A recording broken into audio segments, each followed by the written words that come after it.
Crisis in Syria. With plans for a military strike stalled, Secretary of State John Kerry is meeting with the Russian foreign minister in Geneva today to hammer out a deal to get Syria to give up its chemical weapons. ABC's Martha Raddatz is tracking all the overnight developments. And Martha, the secretary wants to drill down and see if this is really a serious proposal.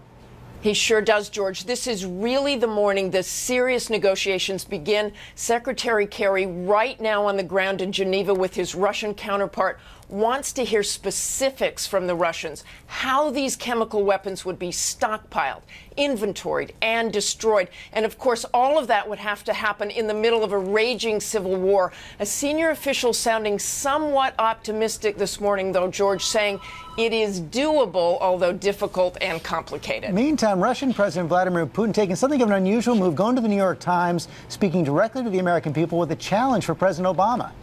Right to the American people and picking apart President Obama's speech this week to keep the pressure on Syria by threatening military strikes. Putin writing, "It is alarming that military intervention, internal conflicts in foreign countries has become commonplace for the United States.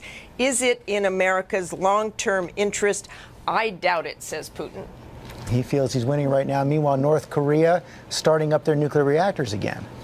Exactly. In Yongbyon, satellite photos show this plant, which was partially destroyed in 2008, now apparently restarted, which means the North Koreans could start making even more nuclear weapons, George. Okay, Martha Raddatz, thanks very much.